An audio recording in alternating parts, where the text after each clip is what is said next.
Hello friends, एक बार फिर से स्वागत है हमारे इस मेगामेंट क्लासेस में। तो दोस्तों, जैसा कि आप देख रहे होंगे दोस्तों, आज के वीडियो में हम बात करेंगे पॉलिटिकल साइंस के चैप्टर 3 की। दोस्तों ध्यान दीजिएगा, पॉलिटिकल साइंस का आपका चैप्टर 3, जिसका दोस्तों नाम है नियोजित विकास की राजनीति। दोस्तों, इस वीडियो की शुरुआत करने से पहले हमारी आपसे यही रिक्वेस्ट है कि दोस्तों चैप्टर वाइज वीडियो हम पढ़ाते जा रहे हैं। और दोस्तों ध्यान दीजिएगा, सबसे पहले हम हर चैप्टर वाइज वीडियो में पहले बात कर रहे हैं ऑब्जेक्टिव की, फिर दोस्तों बात कर रहे हैं सब्जेक्टिव की।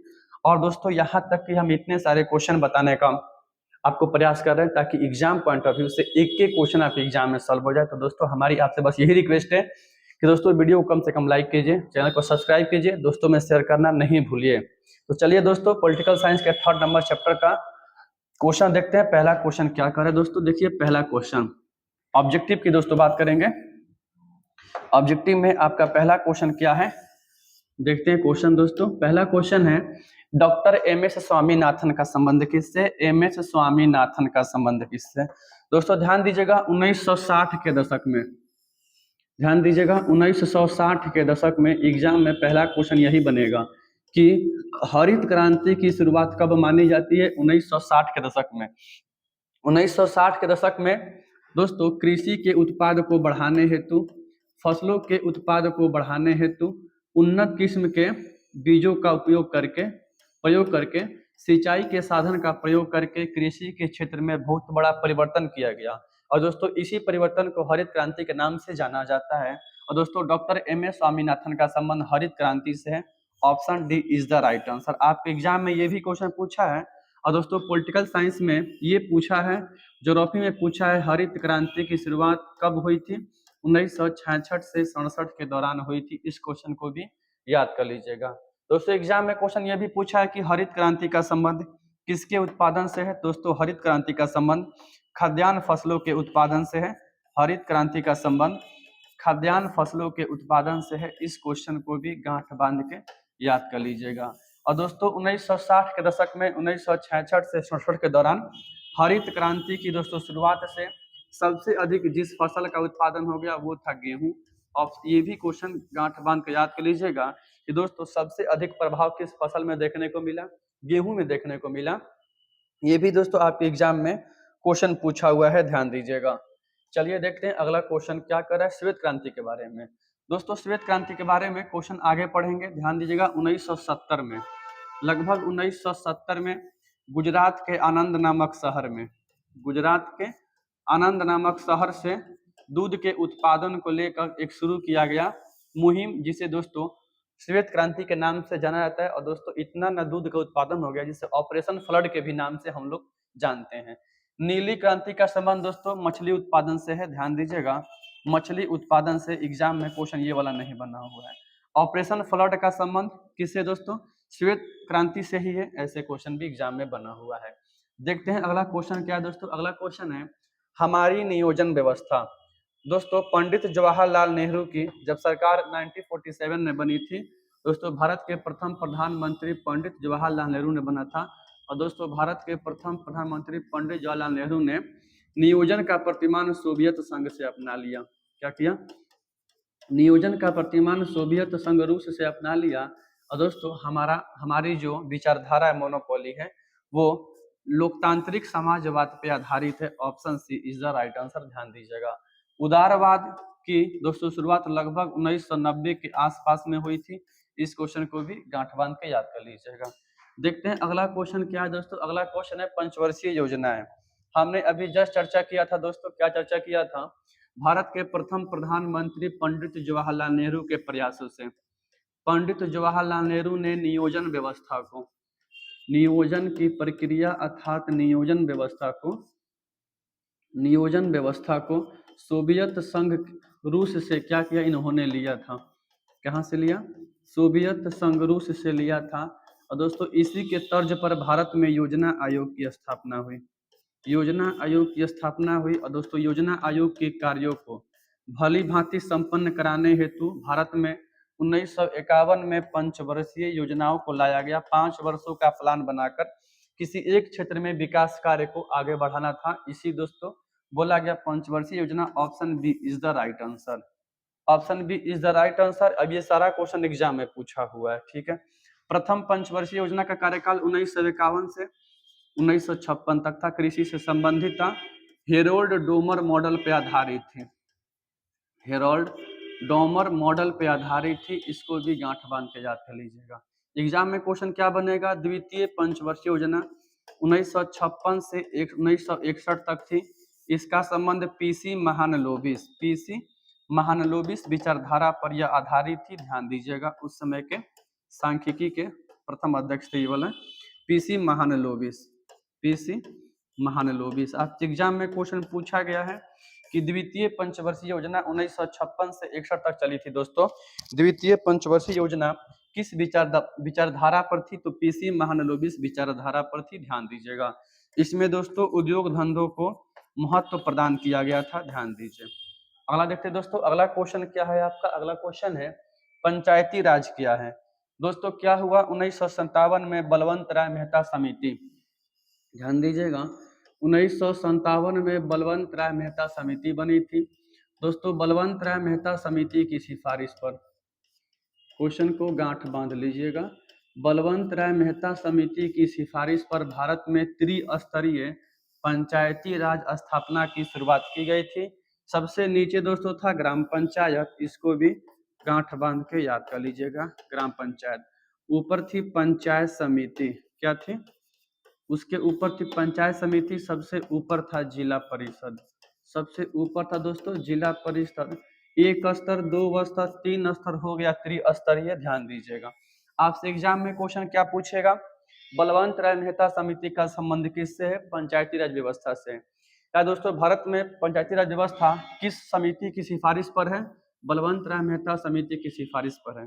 एग्जाम में क्वेश्चन क्या पूछेगा आपसे, अब क्या पूछ देगा कि भारत में सर्वप्रथम पंचायती राज की स्थापना 1959 में कहाँ पे हुई थी, राजस्थान के नागौर जिला में। कहाँ पे दोस्तों, पंडित जवाहरलाल नेहरू के प्रयासों से राजस्थान के नागौर जिला में स्थापित की गई थी। और दोस्तों सबसे पहले पंचायती राज कहाँ लागू हुआ था, आंध्र प्रदेश में। इस क्वेश्चन को भी गांठ बांध के याद कर लीजिएगा। लेकिन दोस्तों क्या हुआ, 73वां संविधान संशोधन द्वारा, हम यहाँ समझा दे रहे हैं, ध्यान से सुन लीजिएगा, 73वां संविधान संशोधन द्वारा 1992 के माध्यम से यही पंचायती व्यवस्था को संवैधानिक दर्जा प्रदान कर दिया गया। क्या दोस्तों, संवैधानिक दर्जा प्रदान कर दिया गया। ये भी क्वेश्चन एग्जाम में पूछा हुआ है। और दोस्तों संविधान में भाग 9 जोड़ा गया, भाग 9 जोड़ा गया, प्लस में 11वीं अनुसूची को ऐड कर दिया गया, जिसमें कुल 29 कार्य प्रदान किए गए। एग्जाम में आपसे क्वेश्चन क्या बनेगा, 73वां संविधान संशोधन का संबंध किससे है, पंचायत से है।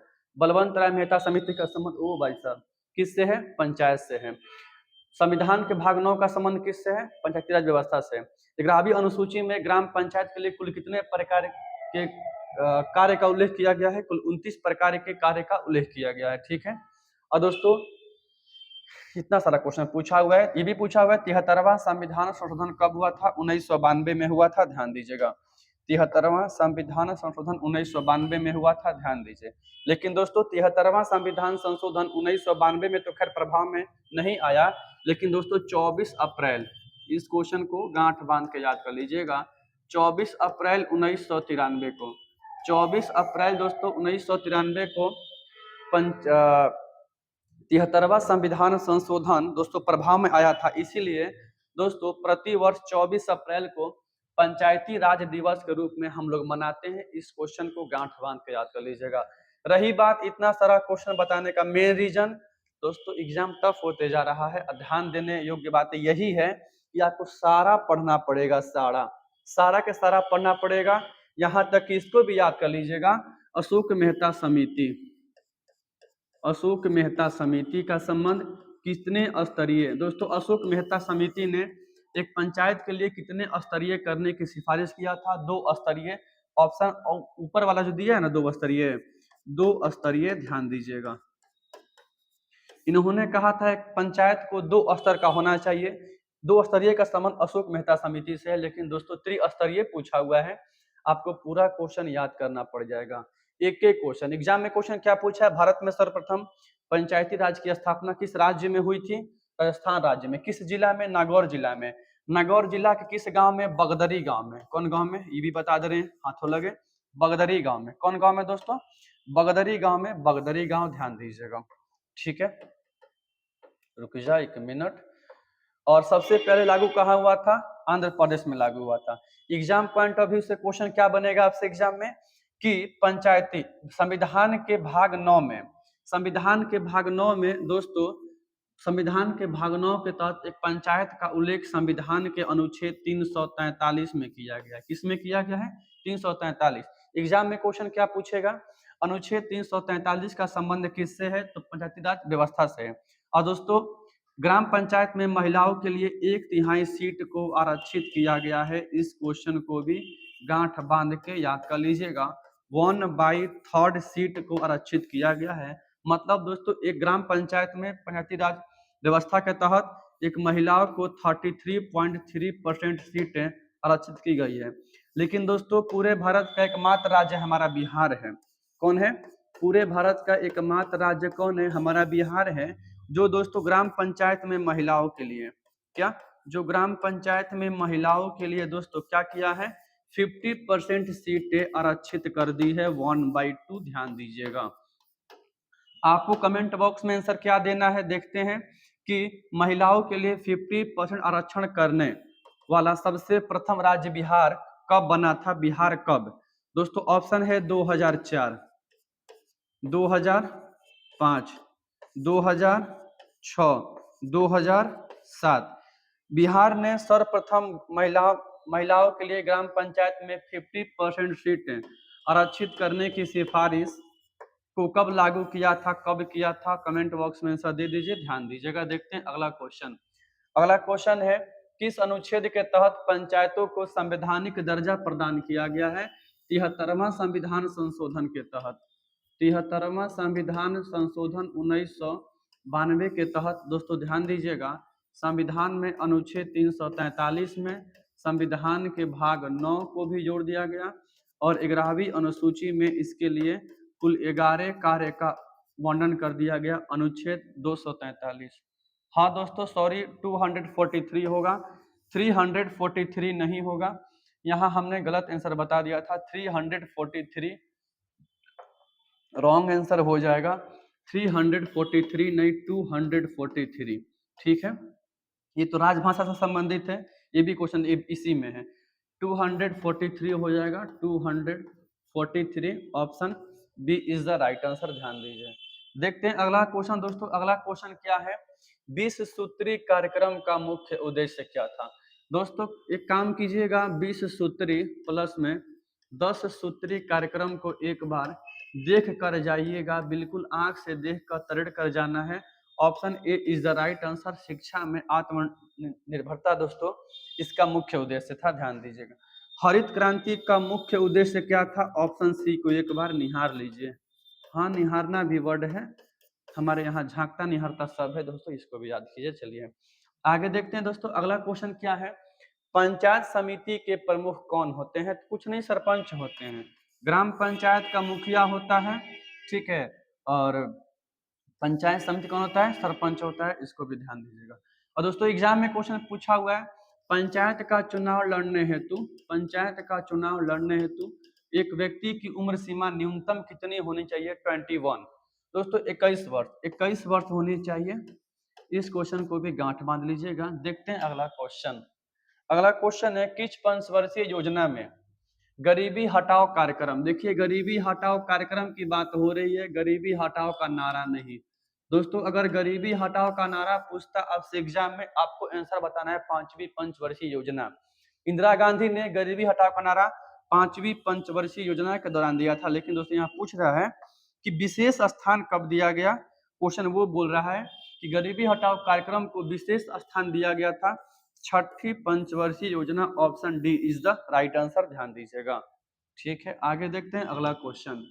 अपशिष्ट विषयों पर कानून बनाने की शक्ति किसको प्राप्त है? हमने आपको बार बार बताया, संविधान में 3 सूचियां हैं। पहला संघ सूची 100 सब्जेक्ट है, दूसरा राज्य सूची 61 सब्जेक्ट है, तीसरा है समवर्ती सूची। समवर्ती सूची में कितना सब्जेक्ट है? 52 सब्जेक्ट है। गांठ बांध के याद कर लीजिएगा, आपसे याद हो ही जाएगा। और अपशिष्ट शक्ति पर कानून बनाने का अधिकार किसको है? केंद्र के पास है। इस क्वेश्चन को भी याद कर लीजिएगा। देखते हैं अगला क्वेश्चन। अगला क्वेश्चन है बजट का संबंध संविधान के अनुच्छेद 112, संविधान का अनुच्छेद 112 वार्षिक बजट की बात करता है, जिसका दोस्तों आय और व्यय से है। Option C is right. अथवा अब ऐसे ऐसे क्वेश्चन एग्जाम में पूछना शुरू कर दिए हैं, आपको भ्रम होगा कि बस इजी इजी क्वेश्चन रहेगा, ऐसा कुछ नहीं है। इजी बस उलेन कपड़ों के लिए होता है, एग्जाम के लिए सर्फ एक्सेल भी नहीं काम आता, ये सब क्वेश्चन काम आता है। अगला क्वेश्चन है वित्त आयोग। फाइनेंशियल कमीशन एक तरह से दोस्तों संवैधानिक संस्था है। फाइनेंशियल कमीशन एक संवैधानिक संस्था है जिसका उल्लेख संविधान के अनुच्छेद 280 में किया गया है। 280 में किया गया है। ध्यान दीजिएगा, एग्जाम में क्वेश्चन ये भी बन सकता है, संविधान का अनुच्छेद 280 का संबंध किससे? वित्त आयोग से है। दोस्तों वित्त आयोग का कार्यकाल, इसमें मेंबर 1+4 होता है। एक अस्थाई 4 गो संचालन होते हैं, मेंबर 1+4 होते हैं। इसमें मेंबर मतलब बोले तो हिंदी में इसके होते हैं सदस्य। इसका कार्यकाल सामान्यतः 5 वर्षों का होता है, लेकिन तय नहीं है, 5 वर्ष बोल सकते हैं। Option A is the right answer. 280 को याद कर लीजिएगा, संवैधानिक संस्था भी इसको भी याद कर लीजिएगा। देखते हैं अगला क्वेश्चन। क्वेश्चन देख लेना है, देख लीजिए, ठीक है। बढ़ते हैं अगला क्वेश्चन दोस्तों। अगला क्वेश्चन क्या है? भारत में शुरुआती दौर में विकास की जो नीति अपनाई गई थी, मतलब 15 अगस्त 1947 के पश्चात भारत में डेवलपमेंट को लेकर इनमें से कौन सा विचारधारा को नहीं अपनाया गया था? दोस्तों 1990 के दशक में 1990 के दशक में उदारीकरण आया था और यही नहीं अपनाया गया था, बाकी तीनों पर जोर दिया गया था। 1951 में तो यही आ गया था, ये भी और ये भी। ये सब दोस्तों पंचवर्षीय योजना की देन है, लेकिन उदारीकरण और निजीकरण और वैश्वीकरण, उदारीकरण, निजीकरण और वैश्वीकरण की दोस्तों वैश्वीकरण की शुरुआत कब हुआ था? 1991 में पीवी नरसिम्हा राव की सरकार द्वारा किया गया था, जिसको बोलते हैं LPG, liberalisation, privatisation and globalisation. Option B is the right answer. ये नहीं होगा, ये नहीं होगा, ध्यान दीजिएगा। अगला क्वेश्चन है किस योजना को आम आदमी की योजना, आम आदमी पार्टी आपसे एग्जाम में क्या पूछेगा, छोड़ दीजिए क्वेश्चन के बारे में। आम आदमी पार्टी किस कहाँ पे संचालित है? दिल्ली में। इस क्वेश्चन को भी गांठ बांध के याद कर लीजिएगा, ठीक है। आपसे क्वेश्चन पूछा हुआ है अरविंद केजरीवाल का संबंध, अरविंद केजरीवाल का संबंध, अरविंद केजरीवाल का संबंध किस पार्टी से है? आम आदमी पार्टी से है। लेकिन यहाँ तो बात हो रही है योजना की दोस्तों, तो आम आदमी योजना भी कहा जाता है किसको? आम आदमी योजना कहते हैं छठी पंचवर्षीय योजना। Option B is the right answer, ध्यान दीजिएगा। इस क्वेश्चन को भी याद कर लीजिएगा। रही बात इसमें और क्या बताना पड़ेगा हमको जो आपको एग्जाम पॉइंट ऑफ व्यू से काफी इंपॉर्टेंट हो जाए। इस क्वेश्चन तो खैर उतना इंपॉर्टेंट क्वेश्चन नहीं है, लेकिन जो जरूरी है वो क्या है? भूगोल और पॉलिटिकल साइंस के लिए 11वीं पंचवर्षीय योजना का कार्यकाल 2007 से 2012, गांठ बांध के याद कर लीजिएगा ज्योग्राफी और पॉलिटिकल साइंस वालों।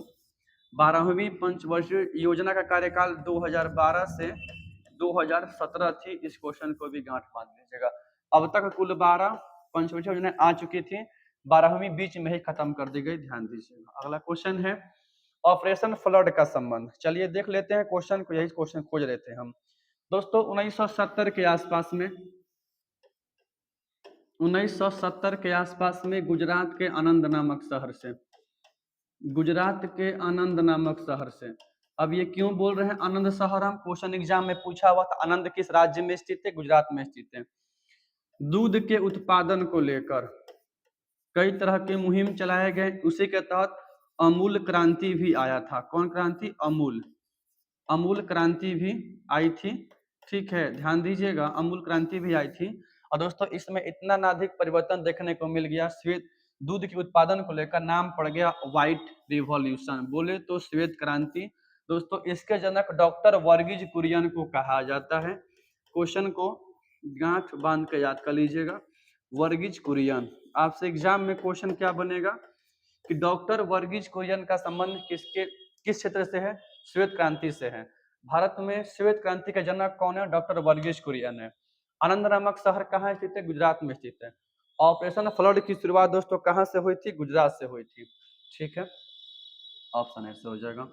अगला क्वेश्चन देखते हैं नीति आयोग, ये ससुरा क्वेश्चन भूगोल में इसमें साथ नहीं छोड़ेगा दोस्तों। 15 मार्च 1950 को 15 मार्च 1950 को योजना आयोग की स्थापना हुई थी। योजना आयोग की स्थापना हुई थी, ध्यान दीजिएगा, जो एक प्रकार से गैर संवैधानिक संस्था है। गैर संवैधानिक संस्था है। इस क्वेश्चन को भी गांठ बांध के, संवैधानिक संस्था है, याद कर लीजिएगा। यह दोस्तों यह एक परामर्शदर्शी संस्था है। परामर्शदर्शी संस्था है। परामर्शदर्शी संस्था है। इस क्वेश्चन को भी गांठ बांध लीजिएगा। या एक तरह से यह एक सलाहकारी संस्था है। सेम बात है, सब लिख दिए। कैसे क्वेश्चन पूछेगा, क्वेश्चन के ऊपर डिपेंड करता है, सॉल्व करने वाले आप होइएगा। ठीक है, क्या हुआ, इसका मुख्य उद्देश्य क्या था, प्लानिंग कमीशन। हिंदी बोले तो क्या हो गया, प्लानिंग, इंग्लिश बोले तो प्लानिंग कमीशन। देश में उपलब्ध संसाधनों का 1950 के दशक में ऐसे उपयोग करना था कि किसी एक क्षेत्र विशेष में उसका अधिक योगदान साबित हो सके, क्षेत्र के हर, देश के हर कोने कोने में विकास पहुंच सके, और जितना भी संसाधन है उसका नियोजन के तौर पे उपयोग करना है, ताकि आने वाली पीढ़ी भी उससे वंचित नहीं रहे। लेकिन क्या हुआ दोस्तों, 2014 में मोदी जी की सरकार आई। इन्होंने क्या किया, योजना आयोग को भंग कर दिया गया। इन्होंने क्या किया दोस्तों, योजना आयोग को भंग कर दी। योजना आयोग को भंग कर दी। अब एग्जाम में ये भी क्वेश्चन बना हुआ है। कब भंग हुआ, 2014 में। 2015 में 1 जनवरी 2015 को, क्या चीज, 1 जनवरी 2015 को इसी योजना आयोग के स्थान पर कौन सी दोस्तों, नीति आयोग, कौन सी, नीति आयोग संस्था आ गई। नीति आयोग संस्था आई थी। इस क्वेश्चन को भी गांठ बांध के याद कर लीजिएगा। ये भी एक सलाहकारी या सब संस्था है। ठीक है, इसके अध्यक्ष खुद प्रधानमंत्री होते हैं। कौन होते हैं, प्रधानमंत्री होते हैं। तो कब अस्तित्व में आया था, 2015 में नीति आयोग। कब भंग हुआ, 2014 में, ध्यान दीजिएगा। देखते हैं अगला क्वेश्चन क्या है। वर्तमान में नीति आयोग के उपाध्यक्ष कौन है, सुमन बेरी हैं। वर्तमान में नीति आयोग के उपाध्यक्ष सुमन बेरी हैं। तो अध्यक्ष पीएम मोदी हैं। Option D is the right answer. यहाँ क्या हो जाएगा, सुमन बेरी। सुमन बेरी। अगला क्वेश्चन देखते हैं, पीली क्रांति का संबंध, इसमें क्या समझाना है, तिलहन के उत्पादन से है, कुछ नहीं है। श्वेत क्रांति का संबंध क्या हो जाएगा, दुग्ध उत्पादन, चाल उत्पादन, तो वही। ठीक है, अगला क्वेश्चन देखते हैं, श्वेत क्रांति का संबंध किससे, इसमें क्या समझाना, दूध के उत्पादन से है। Option A is the right answer. श्वेत क्रांति की शुरुआत किस राज्य में हुई थी, अरे ससुरा का क्वेश्चन है, क्वेश्चन कितना बार रिपीट किया है, चलिए लेकिन समझाना जरूरी है। Option D is the right answer, ध्यान दीजिएगा। अगला क्वेश्चन है, श्वेत क्रांति का जनक किसे। अब आप ध्यान दीजिएगा, एक क्वेश्चन पीछे कवर कर दिया गया है, पूरे के पूरे क्वेश्चन वही क्वेश्चन से अलग अलग क्वेश्चन पूछ रहा है। तो आपको इसमें क्या समझाना पड़ेगा हमको, 1970 के आसपास में शुरू हुआ था। ठीक है, डॉक्टर वर्गीज कुरियन को कहते हैं, ध्यान दीजिएगा। अगला क्वेश्चन है, भारत में द्वितीय पंचवर्षीय योजना का कार्यकाल कब से कब तक रहा। भारत में प्रथम पंचवर्षीय योजना 1951 से 1956 तक चली। ठीक है, द्वितीय पंचवर्षीय योजना 1956 से 1961 तक चली। तृतीय 1961 से 1966 तक चली, ध्यान दीजिएगा। ठीक है, तो क्या हो जाएगा, द्वितीय पंचवर्षीय योजना का कार्यकाल दोस्तों कब से कब तक है, कब से शुरू हुआ था, 1956 में शुरू हुआ था, ध्यान दीजिएगा। देखते हैं अगला क्वेश्चन क्या है, लोक लेखा समिति।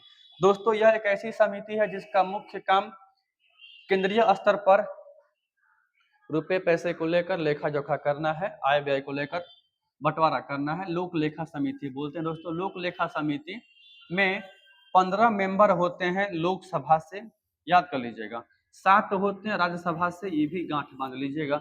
टोटल कितने होते हैं, टोटल 22 होते हैं। इस क्वेश्चन को भी ध्यान दीजिएगा। लोक लेखा समिति अपनी रिपोर्ट किसको पेश करती है, ये भी क्वेश्चन एग्जाम में पूछा हुआ है। यह अपनी रिपोर्ट लोकसभा अध्यक्ष के सामने प्रस्तुत करती है, लोकसभा अध्यक्ष। इस क्वेश्चन को भी याद कर लीजिएगा, एग्जाम में क्वेश्चन पूछा हुआ है। देखते हैं अगला क्वेश्चन दोस्तों। अगला क्वेश्चन क्या है, अगला क्वेश्चन क्या कह रहा है, अगला क्वेश्चन है, राष्ट्रीय विकास परिषद की स्थापना कब हुई? 6 अगस्त 1952 को। इससे पहले का भी क्वेश्चन सेम रिपीटेड है, 6 अगस्त 1952 को। 6 अगस्त दोस्तों 1952 को राष्ट्रीय विकास परिषद की स्थापना हुई थी, ठीक है, जिसके अध्यक्ष खुद प्रधानमंत्री होते हैं, खुद प्रधानमंत्री होते हैं 1952 में, ध्यान दीजिएगा। अगला क्वेश्चन देखते हैं, अगला क्वेश्चन क्या है? भारत में वित्तीय वर्ष कहां से कहां तक होता है? कमेंट बॉक्स में आंसर दे दीजिए, हमें ना पता है इसका आंसर। क्या बताना? हर बच्चे को पता होना चाहिए। क्या बताना? हर बच्चे को पता, बस option A B C D में क्या होना। इतना एग्जाम पास में है, तुम्हें नहीं पता है तो मतलब किसी को नहीं पता है, तुम जैसा निकम्मा कोई नहीं है। 1 अप्रैल से 31 मार्च, option C is the right answer, ध्यान दीजिएगा, ठीक है।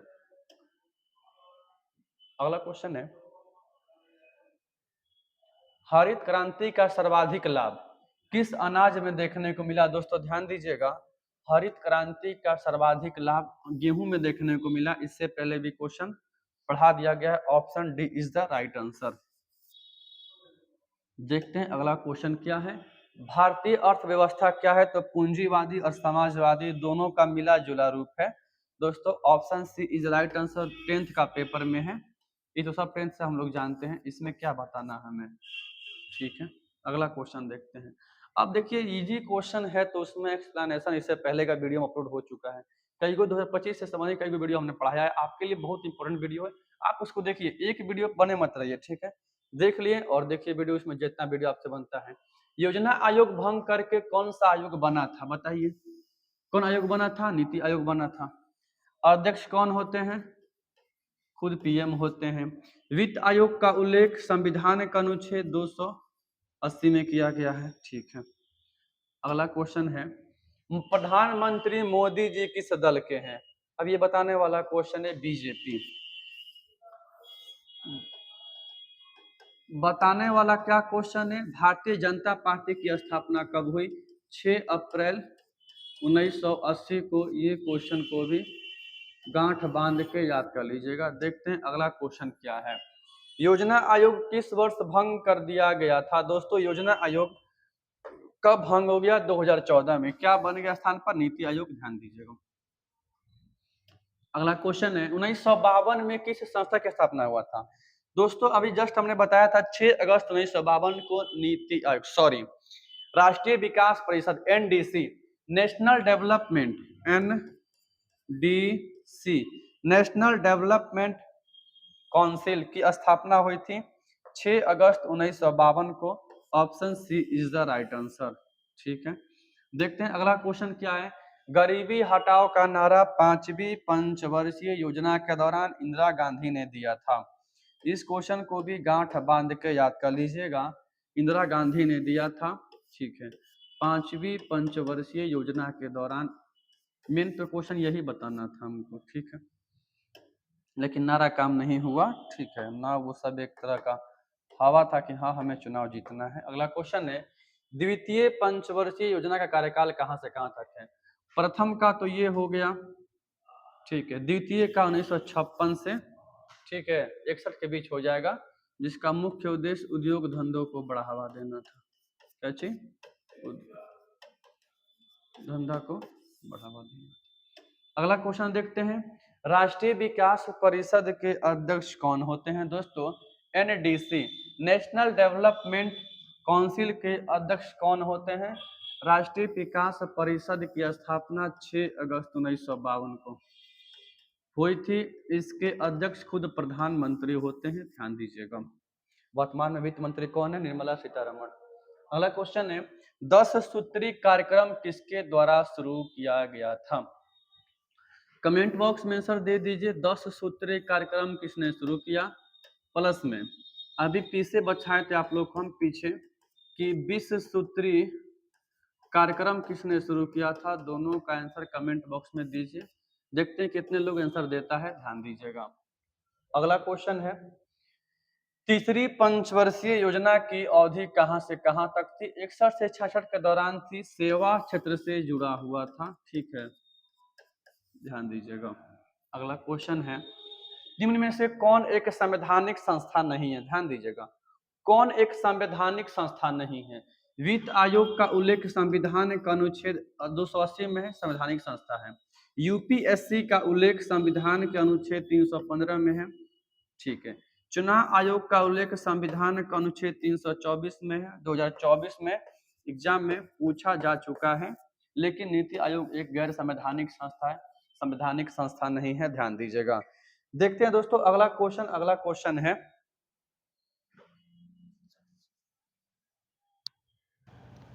पढ़ा रहे हैं, देखते हैं अगला क्वेश्चन दोस्तों। अगला क्वेश्चन है, दूसरी पंचवर्षीय योजना का प्रारूप किसके द्वारा तैयार किया गया था? दोस्तों अभी हमने आपको जस्ट पढ़ाया है कि दूसरी पंचवर्षीय योजना, प्रथम पंचवर्षीय योजना हेरोल्ड डोमन मॉडल पर आधारित थी, और दोस्तों द्वितीय पंचवर्षीय योजना का संबंध पीसी महानलोबी से है, ध्यान दीजिएगा। Option C is the right answer. अब इतना क्वेश्चन बताने का, एक्सप्लेनेशन करने का मेन रीजन है कि आपको एक एक क्वेश्चन एग्जाम में दिमाग में छप जाए, एग्जाम तो ऐसे निकल जाएगा आपका, ठीक है। लेकिन आप पढ़ेगा तब ना, तुम पढ़ो तब ना, केवल पढ़ाने से फायदा थोड़ी है। देखिए क्वेश्चन आ गया, योजना आयोग कैसी संस्था है? दोस्तों ध्यान दीजिएगा, हमने पहले ही पढ़ाया था योजना आयोग कैसी संस्था है, कौन सा निकाय है? दोस्तों योजना आयोग एक गैर संवैधानिक निकाय है, option A B is the right answer. अगला क्वेश्चन क्या है, भारत में हरित क्रांति के जनक कौन है? ये लुल्लू पुल्लू क्वेश्चन है, दाल भात वाला। श्वेत क्रांति के जनक ये हैं, ध्यान दीजिए, ठीक है। अगला क्वेश्चन है, किस पंचवर्षीय योजना को योजना कहा गया? दोस्तों किस पंचवर्षीय योजना को योजना कहा गया? छठी पंचवर्षीय योजना को योजना के नाम से भी जाना जाता है। उतनी इंपॉर्टेंट क्वेश्चन नहीं है, ध्यान दीजिएगा। अगला क्वेश्चन है, किसने नई आर्थिक नीति को उभारा था?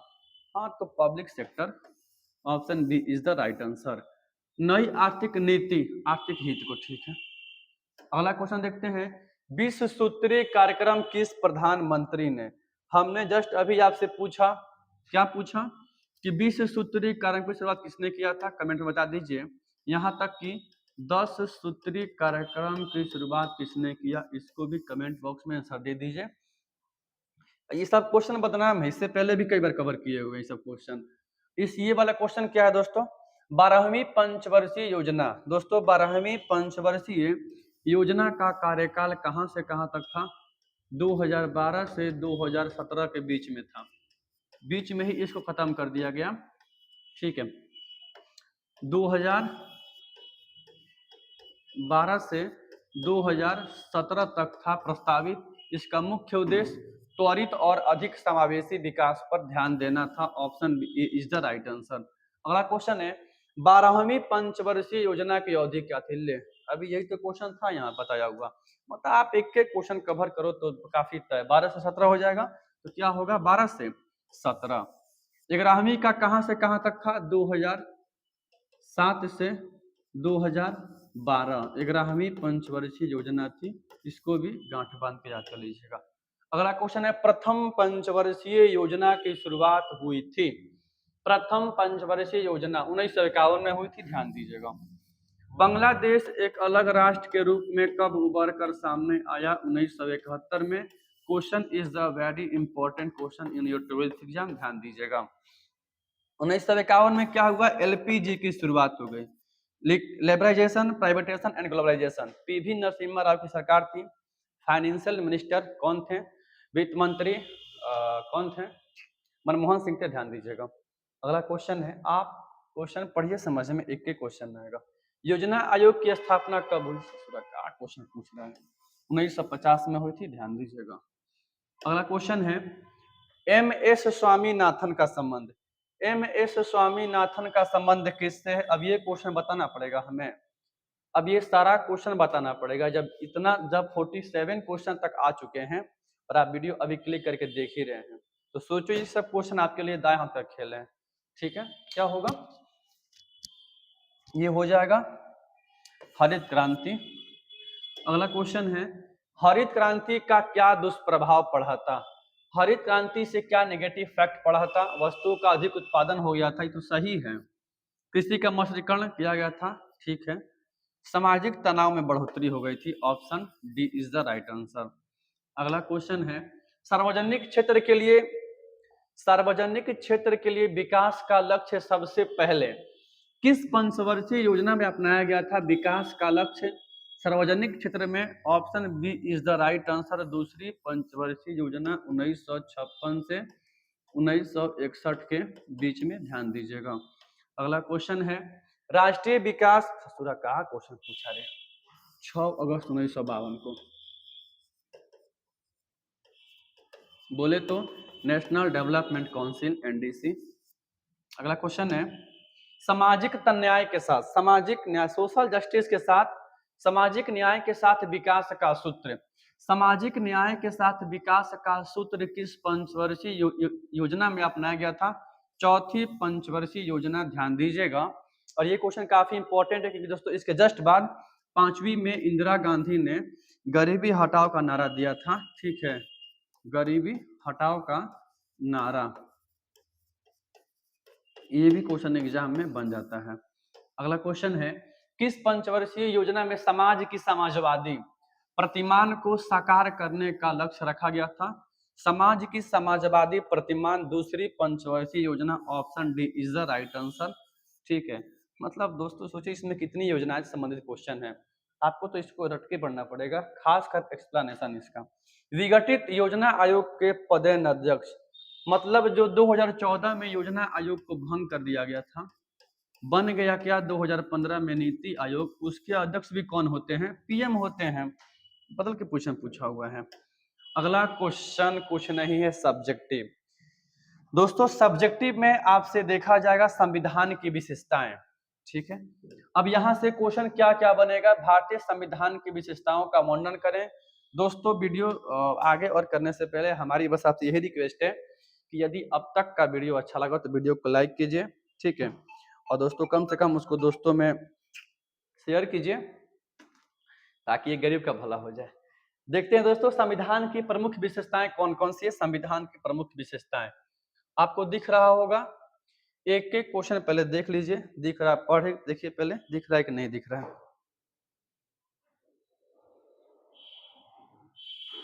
संविधान की विशेषताओं को देखिए, कह रहा है हर संविधान की अपनी कुछ न कुछ विशेषताएं होती है। चलिए देख ही लेते हैं इसको भी, काफी कोशिश किए कि बहुत कुछ इसमें देने के लिए। हर संविधान की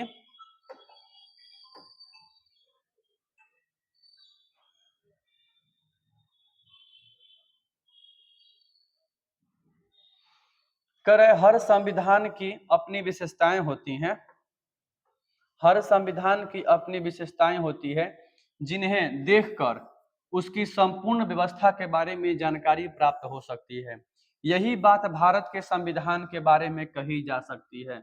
अब एक एक क्वेश्चन बताने का मेन पर्पज से क्वेश्चन कहां से बनेगा वो देखिए आप, कही जा सकती है जो हम भारत के लोगों से, भारत के लोगों ने भारत के लोगों के लिए बनाया है। सोचिए हमारे संविधान के जितने, संविधान सभा के जितने भी मेंबर थे, कितने वो दूरदर्शी थे कि भारत का संविधान का जो प्रस्तावना था वो हम भारत के लोगों से शुरू किया था, ताकि आने वाली पीढ़ी को भी ये नहीं लगे कि इसमें जातिवाद की सबसे बड़ी भरमार है या किसी एक कास्ट को लेकर ऐसा कुछ कहा गया। ठीक है दोस्तों, बोला गया हम भारत के लोग, हम we the people of India, हम भारत के लोगों ने भारत के लोगों के लिए बनाया है। इन विशेषताओं को इस प्रकार इन्होंने प्रस्तुत किया था, किया जा सकता है।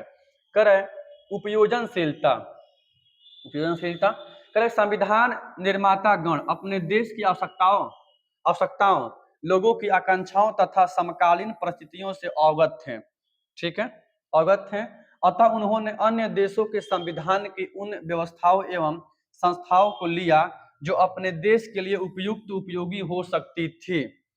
उदाहरण के लिए ब्रिटेन की संसदीय शासन, यही क्वेश्चन बताना था कि भारत में संसदीय व्यवस्था कहां से लिया गया है?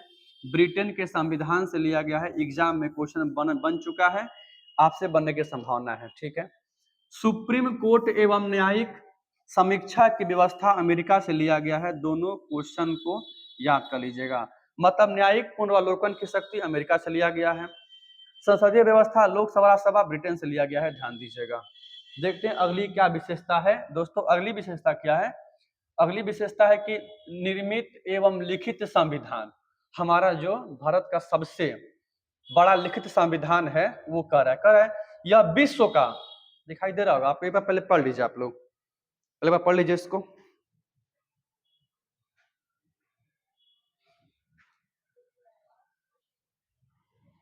पहले पढ़ लीजिए इसको एक बार।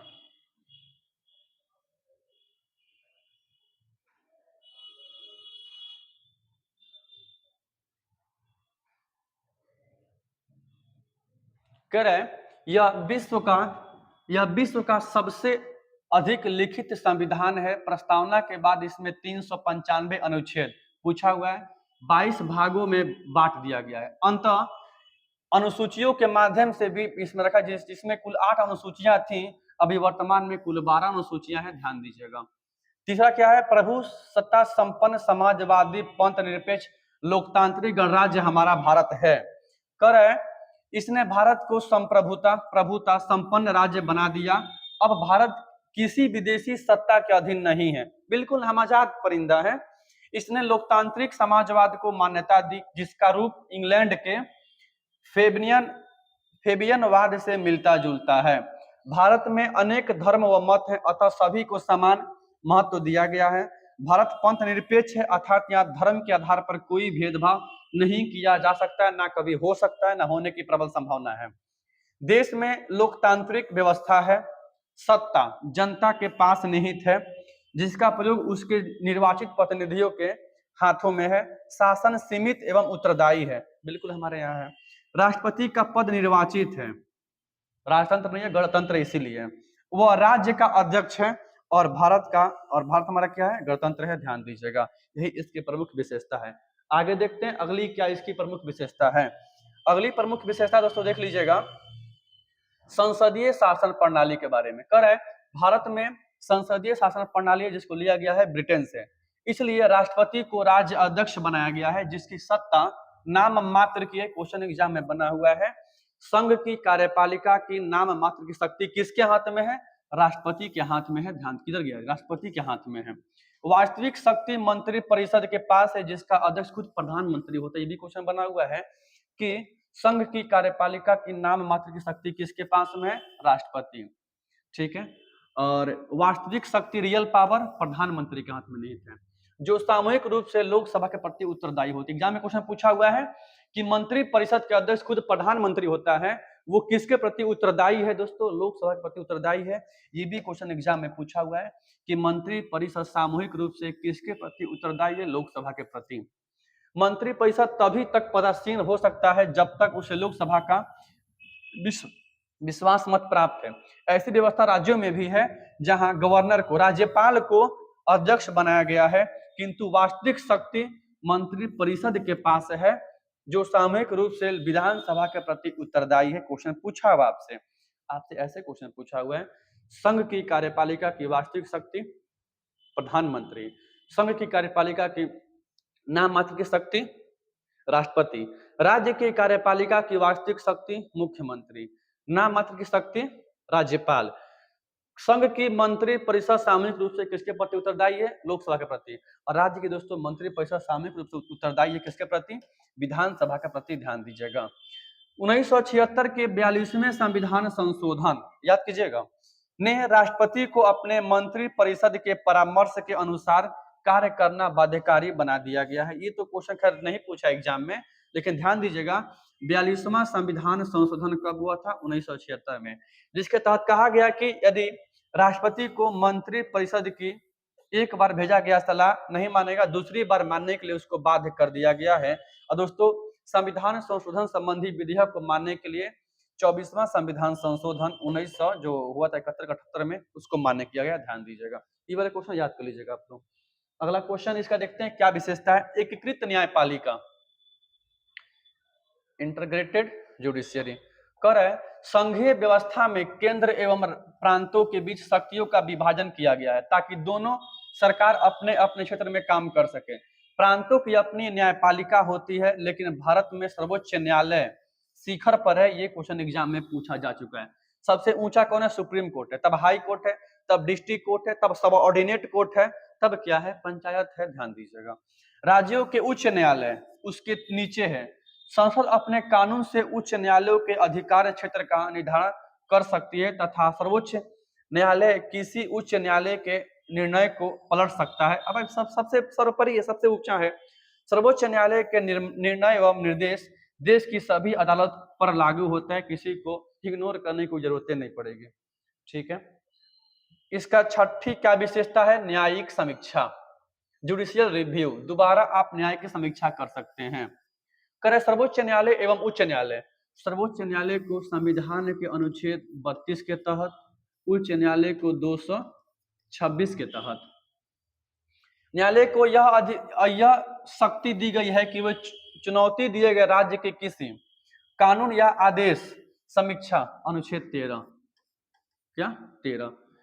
समीक्षा करे तथा उसे असंवैधानिक होने की स्थिति में रद्द कर सकता है। चूंकि उच्च न्यायालय के निर्णय को सर्वोच्च न्यायालय में चुनौती दी जा सकती है, लेकिन सर्वोच्च न्यायालय का निर्णय ही अंतिम निर्णय होता है, मानना पड़ेगा आपको ना चाहते हुए भी। आपका अगला है मौलिक अधिकार एवं कर्तव्य। दोस्तों मौलिक अधिकार अमेरिका से लिया गया है, भाग ए से अमेरिका, इसका उल्लेख भाग 3 में किया गया है। अनुच्छेद कहां से कहां तक, 12 से 35 में किया गया है। ठीक है, मौलिक कर्तव्य का उल्लेख संविधान के भाग 4 का ए में किया गया है, अनुच्छेद 51 का ए में किया गया है। ठीक है, मौलिक कर्तव्य को 42वां संविधान संशोधन द्वारा 1976 में सरदार स्वर्ण सिंह समिति की सिफारिश पर, सरदार स्वर्ण सिंह समिति की सिफारिश पर संविधान में ऐड किया गया था। सरदार स्वर्ण सिंह समिति की सिफारिश पर संविधान में ऐड किया गया था, ध्यान दीजिएगा। वर्तमान में कुल 11 मौलिक कर्तव्य हैं। 10वां मौलिक कर्तव्य, 11वां मूल कर्तव्य, मौलिक कर्तव्य वही, कुल 11 मूल कर्तव्य हैं। 11वां मौलिक कर्तव्य 86वें संविधान संशोधन द्वारा संविधान में ऐड किया गया था। ठीक है, सन 2002 में कहा गया 6 से 14 वर्ष तक के बच्चों को मुफ्त शिक्षा दी जाएगी, वही यहाँ बात कर रहे हैं। संविधान के तीसरे भाग में क्वेश्चन पूछा है, मौलिक अधिकार की विशेष सूची दी गई है। ये अधिकार 6 प्रकार के अधिकार है, एग्जाम में क्वेश्चन। कुल कितना मौलिक अधिकार है, 6 मौलिक अधिकार है, जैसे समानता का अधिकार, स्वतंत्रता का अधिकार, शोषण के विरुद्ध अधिकार, धर्म का अधिकार, सांस्कृतिक एवं शैक्षिक अधिकार, संवैधानिक उपचारों का अधिकार। लेकिन दोस्तों 1978 के 44वां संविधान संशोधन के माध्यम से संशोधन हुआ, जिसने संपत्ति के अधिकार को मौलिक अधिकार से क्या कर दिया गया, अलग कर दिया गया और बाध्यकारी बना दिया गया। अतः न्यायालयों की सहायता से उनकी सुरक्षा की जा सकती है। मौलिक कर्तव्य के बारे में मेरे ख्याल से नहीं लिखा हुआ है, द एंड। दोस्तों मौलिक कर्तव्य के बारे में आपको बता दिए हैं। 42वां संविधान संशोधन के माध्यम से 1976 में सरदार स्वर्ण सिंह समिति की सिफारिश पर संविधान में ऐड किया गया था, ध्यान दीजिएगा। वर्तमान में कुल 11 मौलिक कर्तव्य हैं और 11वां मौलिक कर्तव्य 86वें संविधान संशोधन के माध्यम से सन 2002 में जोड़ा गया था। इसमें कह दिया गया कि हर माता पिता का यह कर्तव्य है कि वो 6 से 14 वर्ष तक के बच्चों को मुफ्त शिक्षा दें। जय हिंद, जय भारत। बोलने से पहले हमारी बस आपसे यही रिक्वेस्ट है, बोल तो देवे किए हैं कि दोस्तों वीडियो को लाइक कीजिए, वीडियो को शेयर कीजिए, ताकि हमें अच्छा लगे और क्या। जय हिंद, जय भारत।